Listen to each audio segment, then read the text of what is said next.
Welcome to Hi Rasmus and Friends, Stories Behind the Science, hosted by Hi Rasmus, the leading clinical platform for ABA therapy. Each episode highlights inspiring stories from experts and individuals with unique perspectives. Join us as we explore valuable insights and foster empowerment within the autism community.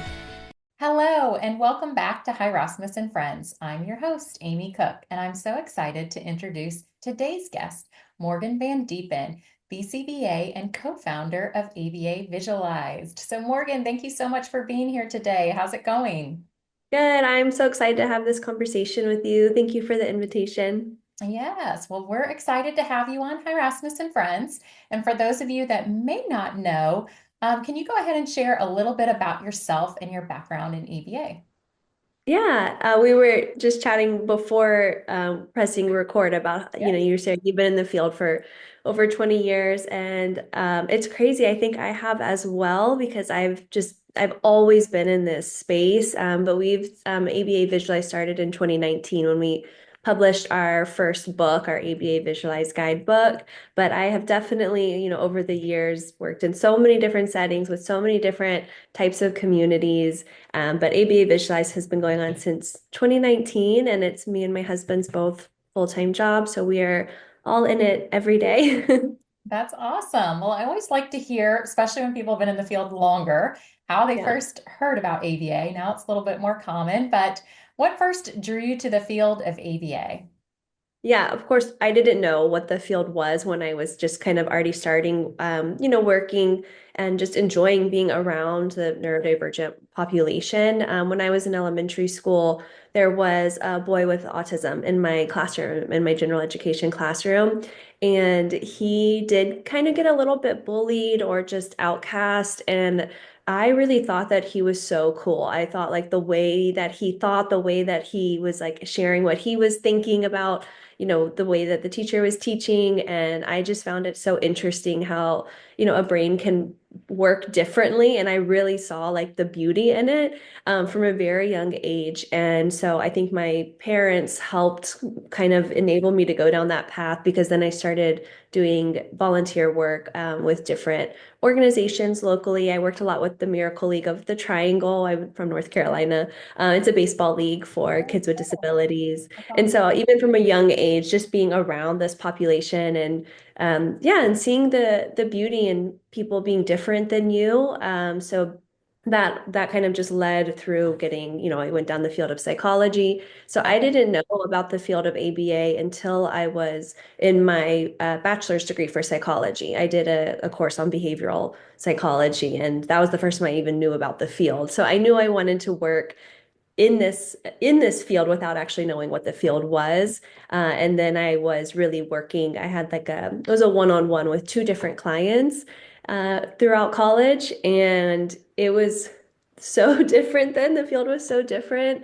I was 18 and I would drive in my car and pick up my client who was 16 from his high school in my car and then drive him and we would go to my house with my roommates and we would work on like things like cooking and planning out like his week, like organizing and doing laundry. Would go to his house and do laundry, but it was, there's so many different things have changed, of course, with ethics. Oh, yeah. And but it was just really a totally different field back then. And even I don't even think I had a BC. I didn't even know what a BCBA was through all of those early years. It was just more of the wanting to work and be in this space. Yes, I'm very similar. I was in college and I was hired on as a nanny. It was Mhm. like 18 months, I think, when I first interviewed, and shortly after he was diagnosed with autism, and the family was just amazing advocates. They got into this great autism grant ABA program in actually California. They were living in Arizona. And so they're like, "Oh, do you have a nanny or high school kid, somebody?" And I was the college student nanny. And so yeah, these BCBAs and consultants would fly out from California once a month and trained me. And I was the caretaker and Yeah. therapist, which now would be unethical, but back then it was a lot different. Yeah, So, I would have family dinners like 3 nights a oh yeah. week with my clients' family. I went on a vacation with them for a Um, week. And so, but this was all part of, I was a healthcare. I was getting paid and it was all, mhm. counting my hours. That was just the way that it was. Obviously it definitely has changed now and I understand why, but it was, yeah, that was kind of like my early start in the career. Yes.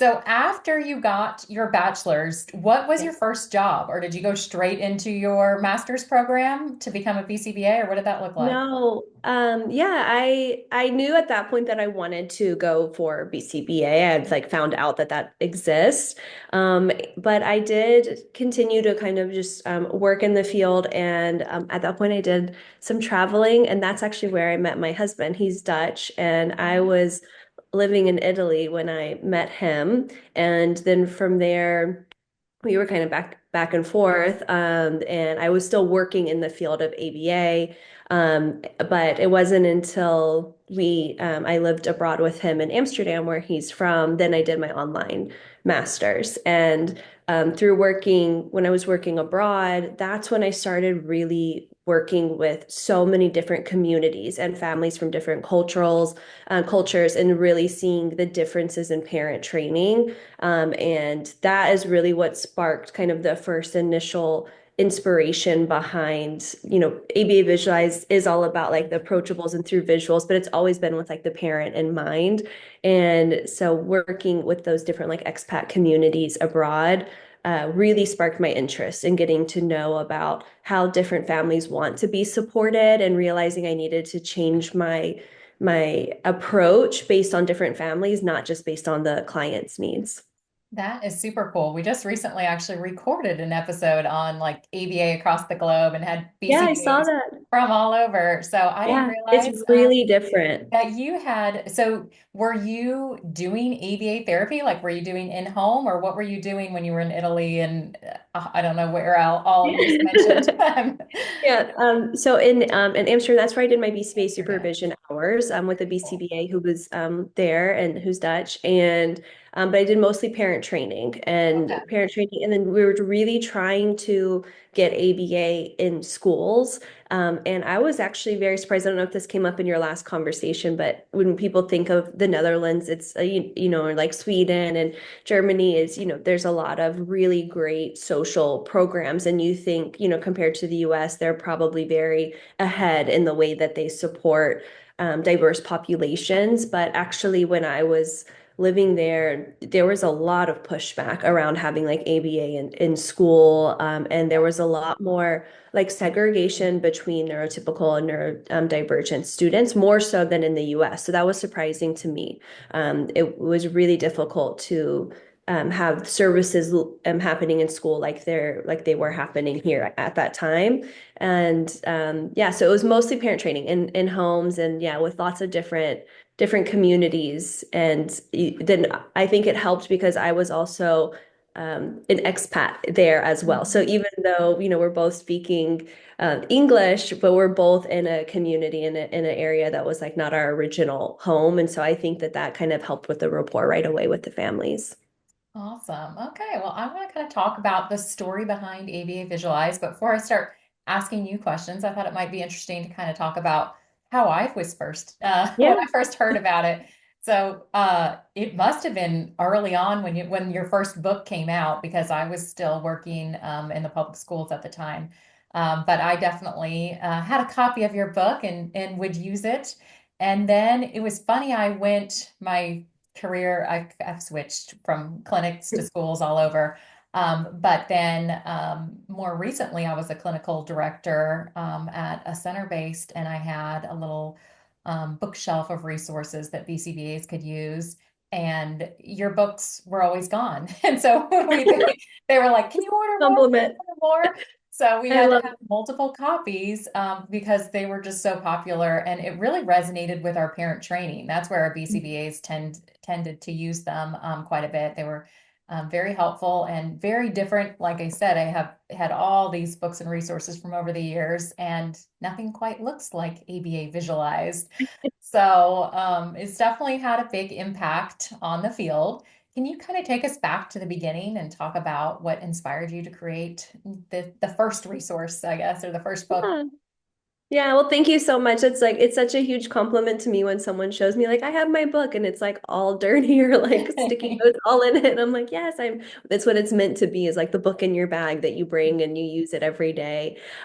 So actually the whole idea was my husband's idea. And so his background is in infographics with, graphic design, and with that specialty of infographics, which is like data visualization basically, and taking complex ideas and turning them into simplified illustrations. And that's exactly, what you see in our books. So the idea of that came when we were back, we're living in Los Angeles. And I was, at that point, I had like a typical type of BCBA job with a caseload. And I would come home from my sessions. I was doing mostly home sessions. And my husband is asking, like, what do you do when you're there? And I'm like, oh, I'm helping with the parents, if their kid has a tantrum, helping them, know how to respond. And when their, child is, learning new skills, how do we respond to that? And he was saying, it sounds like everything you're saying is like a flow chart, like if this, then this. And I was like, no, there's no way. Like at this point, I had like just became a BCBA, and Uh-huh. that's so much work going into that, doing your master's, studying, doing all your hours, and then you pass and I'm like, no way. I'm this like huge clinical expert. There's no way that everything can be that simplified. And he would just ask me, tell me a story. A child like throws toys at you. What do you do? And he was sketching out every time I was saying a scenario of a strategy that I would use. And every single one kept being very simple, step by step. And I kept thinking, no, I'm going to trick him this time. This is a really complicated, like differential reinforcement of alternative behavior. And he just sketched it out. And it was just 5 boxes with arrows. And so we, over a few months, started having more and more of these conversations and sketching out all of like what are the evidence-based strategies and can they all actually be simplified to step-by-step visuals. And it turns out they can, and it had never been done before. That our field was very text heavy. And I think Hmm. that still is a critique of our field, especially with the Hmm. dissemination, is taking information that is heavily based in research and jargon, and knowing not only how do people coming into this field who want to learn more about it and go down this path, how do they learn it? How is it accessible to them? But how can I take that information, that expertise, and explain it to the people who are actually doing the strategies day to day, which is parents and teachers and entry-level behavior staff. So it was really the first time in our field that like visuals had been applied to it, which is kind of crazy to think about because we know that visuals are so helpful for our clients. So I think that's why it caught on so quickly at the beginning. But it definitely is a pure collaboration between like my clinical expertise and then his design expertise. So we were really happy to see it all come together. That is very cool. So, what does your husband's role look like now? Like, is he still on the team and do you guys collaborate on future Yes, it's projects? me and him. That's the whole ABA Visualized team. Okay. It's just me and him. Oh, So very we're cool. we're very busy do but I think it really works because we have very different expertise. And so he is really good at coming up with the visualizing if we have a new idea for a project, being able to simplify that, all of Hmm. everything that people are loving about like this makes this concept so simple is really coming from his brain. And then I'm doing a lot of the content. I do a lot of trainings, and so we kind of have dual expertise, and so it's a really good collaboration because we know what each person is really good at and can go to the other person for help with that. So right now he's very focused. He's on BIP Visualized, our online program Okay. that we launched a few months ago. So he's doing all of the design of that and working closely. We have developers, so he's working closely with them on that. Very cool. So ABA Visualized has grown so much. What are some of the ways that you've seen it kind of evolve over the years? And it might be that you guys now Yeah. have have an online some online resources. So Yeah, I think one of the biggest changes was we came out with our first book in 2019, and then 2 years ago, I think we released the second edition of our guidebook, the okay. most popular book. And the reason was, even though people were still, of course, really loving the first edition, but when I was looking through it, I was seeing wording that I didn't align with anymore, and I think that in a good way, our field has changed so much, even over the last 5, 6 years, Mhm. to be more compassionate, to be more neurodiversity affirming, and to have more collaboration with other providers and other voices. And so that was really important to us. So we spent a lot of time collaborating with different experts and different people with lived experiences to do the second edition guidebook. So I was really, it's just an updated book, but I was really proud of it because I felt like we wanted to make sure that our content is always up to date with where our field should be, where our field is going next. And then since then, we've collaborated to come out with AAC Visualized. So collaborated with a lot of AAC experts and SLPs. So I was also proud that we have a book that bridges these two fields in a way Mhm. that hopefully helps us collaborate better together, since I know the field of ABA and speech sometimes seem to be in disagreements with each other.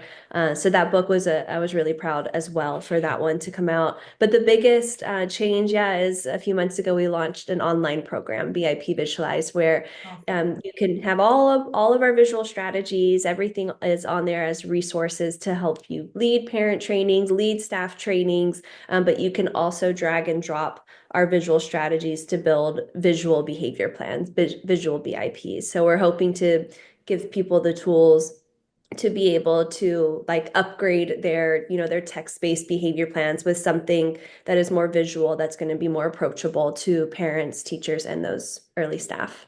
That's really cool. So they can customize the plan right there and then do most of them. Do they save it as a PDF and put it into their like clinical ABA platform, or do they print it Yeah. out, or how do they kind of use Well, those? A little bit of both. yeah, I think the printing has been really helpful because you can print it and you basically make your own little version of a guidebook. So you just print the strategies in your own behavior plan. And then I still do a lot of FBAs.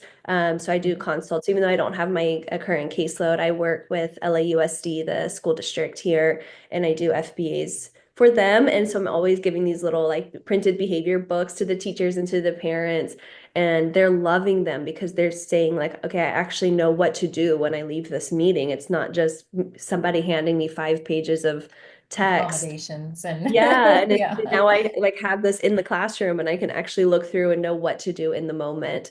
So it's kind of like a mini like custom guidebook, but for your client. Very cool.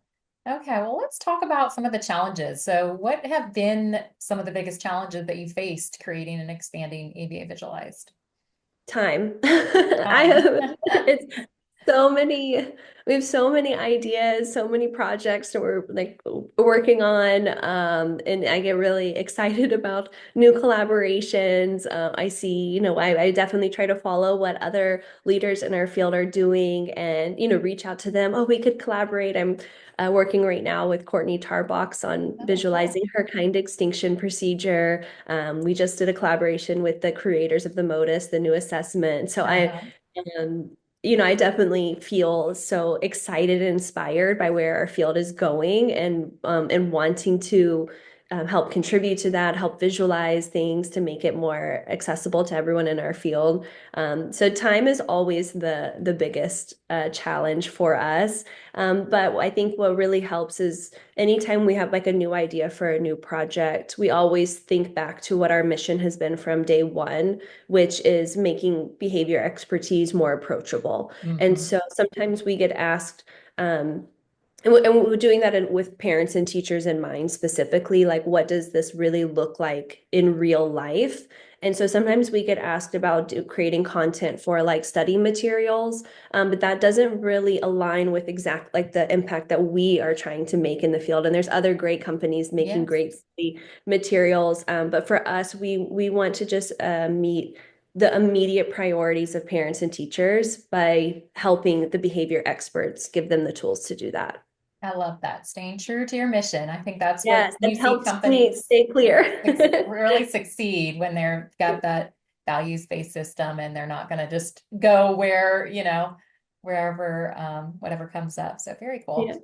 What's next for EVA Visualized? Any upcoming projects that you're excited about that you can share with us? Yeah, it's all right now. Everything like on the horizon is having to do with expanding BIP Visualize. So we're right now all of our visual strategies are on there. We're continuing to add more content of visualized evidence-based strategies, but there's some exciting things we're wanting to do there as well. We'll have more like ready to go parent training lessons, staff training presentations. So we're really wanting to build it out to be like a go-to resource hub, whether you're using it internally to support your team or using it to support your stakeholders.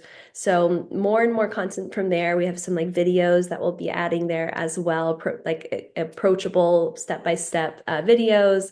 So that is something that you'll definitely see more of this coming year. We're going to be also, we have a BCBA supervision curriculum that we're completely like revamping the entire curriculum, which is massive, but that's another big behind the scenes project. So no new books for right now. Those are the two big things I have my eye on. I think that's enough to keep you busy. Yeah. Super exciting. Okay, Yeah. well, now we'll go ahead and talk about some trends and hot topics. So, one of the things people love about ABA Visualized is how it makes ABA concepts easier to understand for whether it be families, teachers, and professionals alike. How do you approach balancing the scientific accuracy with accessibility?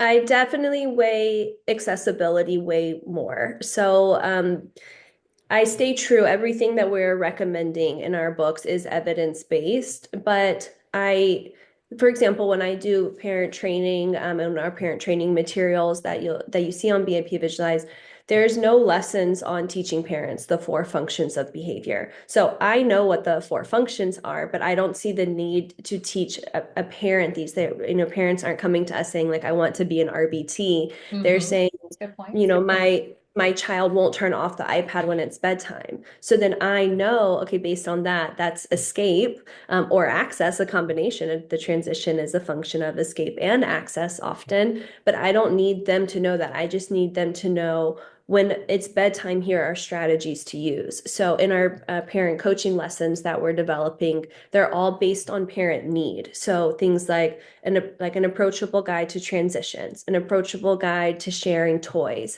approachable guide to helping your child tolerate no. So the clinical expertise is always there in the background, but when all of our content is meant to be based on what parents have actually sought out ABA services for.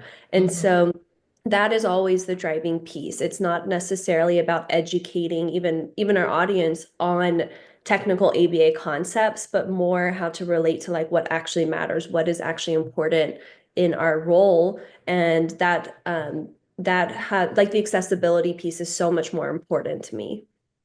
Absolutely. I do agree with that, but I also kind of think, I mean, and it might depend upon the parent and the family as Yeah. well, that sometimes that why piece can be a piece of understanding and motivation for the parent. And, possibly it doesn't need to be go into all the details of the functions of Yeah. behavior, but maybe going over the functions of behavior with layman's terms or something Yeah, like or that. only the ones that relate to them. It sounds Yeah. like they're really having tantrums because they really want their Great point. iPad. You're telling them to get off of their iPad that they really want and start an activity that they don't really like. That's access and escape. Mm-hmm. And then if parents can understand in the training I do, I say that's two difficult instructions back to back because I know Mm-hmm. that's actually two functions. That's going to be even harder. And so I'm still teaching the rationale, but I don't see the need for families to know the jargon and some do. Some want to know the jargon and the expertise. But most, when they seek out services, that's not what they have in mind. They're like, I'm really having trouble with getting my child to go to school in the morning. I'm really we're having aggression on the playground. And then we say, here are the strategies to help with aggression on the playground and make it so much more specific for them. Absolutely. So, what would you say are some of the biggest gaps you see in ABA education and implementation today? And I'm sure accessibility is Yeah. part of it, but if we dive deeper into that, where do you see some of those gaps? Well, when I try to look, I love reading research. I'm like a huge nerd in that. I have like calendar reminders for when the new journal series comes out. And but when I'm looking at research, I tend to find that it's so like narrow and specific that it's hard to find something that's actually relatable to many people. Mhm. Or I feel like that it's too much like theory, and so I'm always looking to find like the little gems in research that are addressing, like I was saying, those like top priorities. That's what I would like to see, more literature on strategies for like top priorities of parents and teachers, and how these interventions can really look like the actual practical application. Mhm. And so that does also go with accessibility, but accessibility for us as well, knowing how can I take these concepts? What do they actually look like in my session? What does it actually look like with my client? And so I think, that's what I would encourage, people in the field to think about, that are really in the heavy research base, is like, what does this actually look like in a session tomorrow? And I think that that can help us be better clinicians, because then what we're working on is more meaningful to our clients. So much But more accessibility is the biggest big piece, part of the it. biggest gap I see. Yeah. I like that. So, are there any shifts in ABA that you're particularly excited about or concerned about?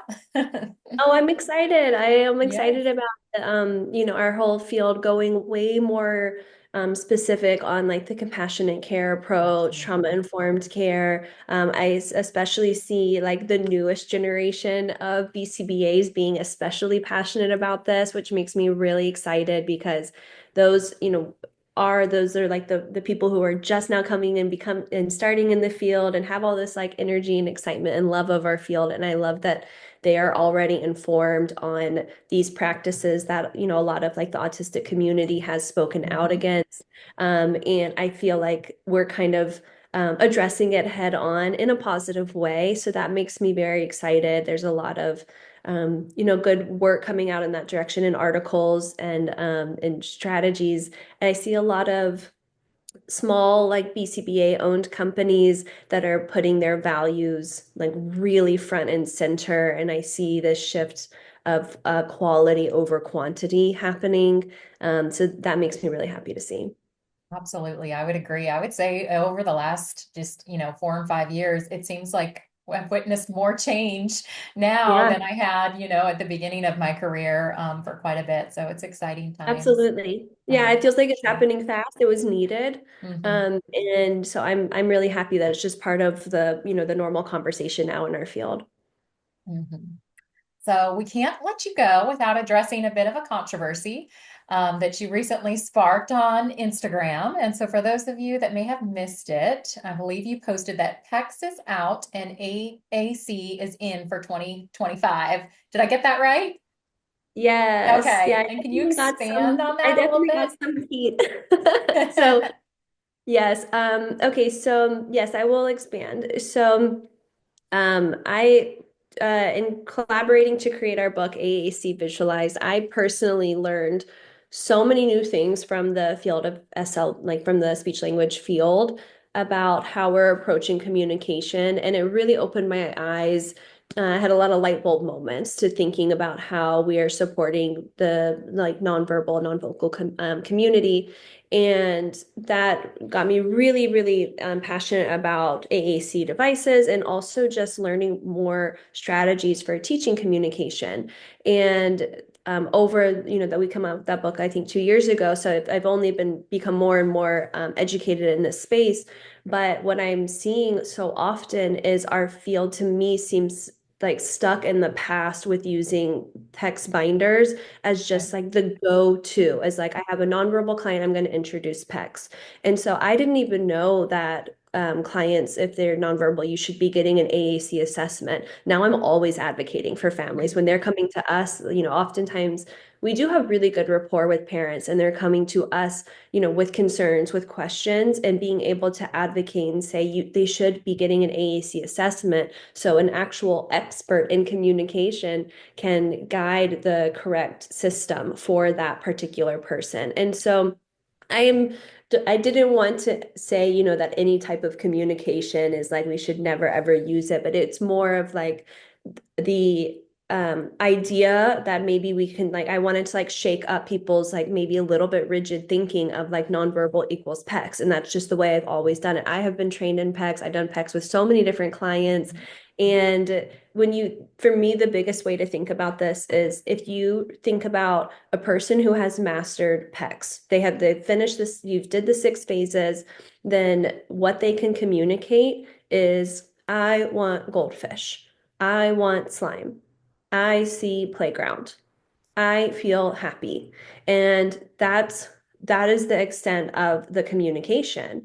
And so with an AAC device, they can literally have an entire language, they can communicate any thought, any feeling, make any comment. And I saw this firsthand when I was learning about this kind of like the power of switching over to not put as much focus on requesting, but more recognizing the power of just giving an entire communication system to somebody. I had a client who he had been was trained on PECs, and then he was first given an AAC device. And I see what happens a lot is people are trying to use the PECs protocol to introduce an AAC device, and that's incorrect. And so they were working on I want puzzles. It was his favorite thing ever is puzzles, puzzles, puzzles, puzzles all day. But all he was doing was I want puzzles, puzzles, puzzles on the device. So then when we switched and used aided language input as the strategy on teaching different ways to communicate by modeling on the device, we taught him a comment, and it was, oh, cool. And then and the word look on his device. And what he would do then on the first day is that he brought his device over to his mom, and he communicated, oh, cool, and then pointed to his puzzle. And so then she walked over to the puzzle and said, oh, cool, I love it. And he's going, look, oh, cool, like basically, wanting her to share in that, that puzzle that he made. And the mom cried and she said, this was the first time I feel like my son has actually communicated to me. So instead of just, I want this, and it's transactional, it was really giving a whole new way of communicating. So that was, the underlying meaning behind that post is that I feel like that we can do so much more to support this population, but we do have to be open to collaborating with SLPs, learning from them. It's evidence-based as well. PECS is evidence-based, but so is aided language input. And just because it's evidence-based doesn't mean it's the correct decision. Extinction is evidence-based. Punishment is evidence-based. It's the more that we can know about different options, the more that we can make informed decisions. And I was just hoping to, encourage people to think outside the box a little bit and be open to a shakeup of ideas. Absolutely. And there are so many like follow-up questions and things. I'll say a little bit, but I don't Yeah. want to, I mean, we could really do a whole episode on this. And talking about how you said that starting out with an AAC assessment, I do feel like, and everyone's experience is different, so it might be different in different states and cities, but the school districts actually where I've worked did a pretty good job at that. That was kind of step That's one, and great. they did evaluate low tech and high tech and different options within high tech, and there was a lot to it. So I actually felt like I learned quite a bit. We had assistive technology specialist and That's SLPs great. that Yeah. helped with that team. But I just think, with PECs, I do agree with a communication device, that it's going to be probably more comprehensive. But I think some people were getting a little upset saying that PECs is just for requesting when, there are emotions on there. You can comment on things. So it does definitely go, a little bit beyond requesting on there. I'm not an expert in the field, so I'm not ready to No, I hash it out. appreciate. No, I But wanted to start conversation. Yes, yes, there are absolutely. comments on PECs. But the idea is that they can only say the words that you put in the binder. And so Okay. if you've only made happy, sad, and angry are the only emotions, then those are the only emotions that your client can express. And so the idea is that that's not a full representation of a person. And I'm always thinking, even when working with a 3, 4 year old, what does the skill look like when they're an adult? That helps Mhm. me make sure I'm staying true to picking the most socially valid goals. And so, one of the other big feedback that I got on that post is that not everybody has access to an AAC device. And that's Mhm. absolutely true. And some families wait years to get that device funded by their insurance or by schools. But you can do a core board instead. And the core board is like basically take like a screenshot of the homepage of a device. Mhm. And that will act as a more natural bridge to once they do get a device. And I think the other piece that is important to mention is the teaching approach. So in PECs, there is some pushback that it's not as neurodiversity affirming practice as it should be. There's physical prompting, there's a lot of compliance checks. It can make AAC communication feel more like work. And so, with aided language input, where you're just modeling and there's no expectation for them to join in, that's just a different approach. But in the end, it should always be a collaborative decision between the family, the client, and they do the preference within the AAC assessment following the SLP's lead. It of course is a huge conversation topic. That's what I wanted out of the Yes. post. I wanted just people to think about it differently, be aware that there's other approaches. I absolutely love that. And I think that's what our field needs more of. We need to have some healthy debates, and Yeah. people can both bring their research and Yep. kind of talk about those things. So it's Absolutely. not just that's how we make progress, is having those difficult conversations sometimes. So Yeah. anytime someone presents a bold take, there's bound to be some pushback. How do you handle the differing opinions or the controversy in this field? I do. I want people to talk about it. And I think most comments are very respectful of saying, just like you just did, like you get pushback, but you're like, I've seen this, or actually in my experience, this, or from my information, this. I think that that is a great thing. And that's how our field can move forward and how we can learn from each other by respecting each other and having an open mind. I will say sometimes the feedback is not so positively worded. And I'm human. ABA Visualize Mhm. feels like it's me. It is me. This is what I do every day. And so sometimes when there are comments, negative comments, it does feel it's hard to not take it personal. But I do always encourage. I never hide any comments. I never, I like try that. to silence anything, and I try to respond to comments. If people send me messages, I always respond. So I want to have it be an open, respectful conversation. Awesome. So looking ahead, what do you see as the future for communication support in ABA? I hope that it's more Mhm. collaborative with the speech field. I really do. Mhm. I hope that um, I think it's a little bit of like an ego trip where we're saying it's evidence-based, so we're right. But I think we need to recognize that there are other journals of evidence-based expertise, and it's not a competition. And what I realized in creating AAC Visualize is that a lot of the times it's seeming like we're talking about two different things, but it's just different jargon for the same thing. Mhm. Like we have verbal operants Absolutely. and they have communication functions, and they're almost exactly the same thing. And so if we can just like put away the jargon and have show like mutual respect, we're working with the same clients. That's only going to be better for them, and also better for the parents and teachers, that they don't feel like that they have to choose which expert to listen to when we're working on building communication skills. Communication absolutely relates to behavior, so we do have a voice at that table. We should have, our guidance and our expertise is valued as well. But I really hope that the future is more collaborative between our two fields. I love that. And yeah, when you are using the accessibility in those layman's terms, there might even Yeah. be less of a divide, because yeah, that is Yeah. true. I actually did supervision with an SLP that's now a BCBA and SLP. And, it's like cues versus prompts. And I'm Yeah. probably going to get this one wrong, but either mans or tax, they actually use that word, but it means the opposite. Or it's like there's like some other, where if you just kind of explain requesting or Yeah. labeling, Let's just take all the then you kind jargon of out and then we're like, avoid. oh, we totally agree. Exactly. Avoid Yeah. some of that. So really cool. Yeah. Okay. Well, what advice would you give to new BCBAs or professionals looking to make a broader impact in the field?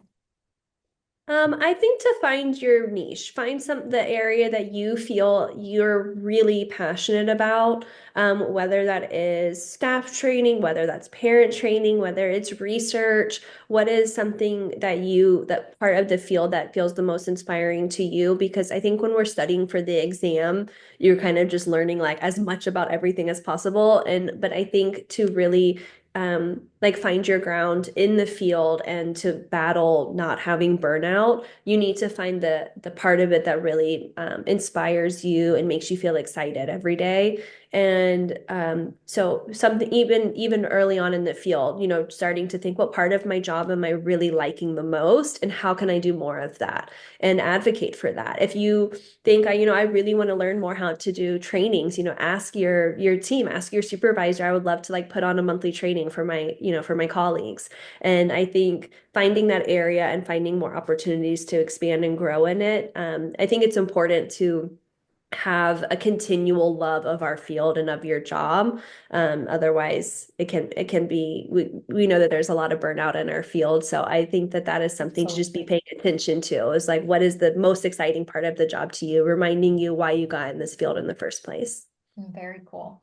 Well, where can our listeners and viewers learn more about AB Visualized? If you want to share where I you are online. Yeah, I think the best way is on our Instagram, ABA Visualized. We also have an email list. You can sign up at abavisualized.com, and that's where we have all of our books and links to trainings and things like that. But Instagram is probably the best way to find us. Awesome. Well, we always like to end with our closing question about our slogan. So at Hi Rasmus, our slogan is focus on the child in front of you. We provide the best clinical platform so providers can focus on what truly matters. On this podcast, we like to close by asking our guests to reflect on their own children or the children closest to them. So Morgan, I'd like to ask you, how do you keep the focus on the child in front of you in this busy world that we live in? Yeah, I love this question. For me, I think about with like clients first, Mhm. actually, and I think that as BCBAs, of course, we can get like so into data. But I think it's really important to, again, kind of going back to that parent training piece of like, why are we here? What does this family why did they ask for my help? How can I best support them? What does this child like actually really need from me and my services? And being okay to look past the data and think a little bit more about what is the value that you're bringing. And I think that's can be really helpful to like give yourself that reminder about the impact that we're making might not always be just, displayed in data points, and really thinking about the person. And then with the children, I guess, in my Yeah. life, or I have a cousin with Down syndrome, and I Okay. FaceTime with him a lot. And I think just being able um to kind of like put away your work brain and just, hang out person to person, and saving time for that, and having time where you're just spending time with people that you care about, and being able to like turn off the work brain is helpful. Awesome. Having fun for sure. Well, Yeah. Morgan, thank you so much for joining us today and sharing your journey, your wisdom, and your passion for helping children with autism and really helping the providers, helping everyone else so that they can help the children. And so, to all of our listeners, remember in the midst of everything, it's the child in front of you that truly matters. Until next time, stay focused and take care. Thanks for joining us on Hi Rasmus and Friends, Stories Behind the Science. If you enjoyed this episode, please subscribe to our podcast and leave us a review. Your feedback helps us continue to share inspiring stories and foster empowerment within the autism community. See you next time.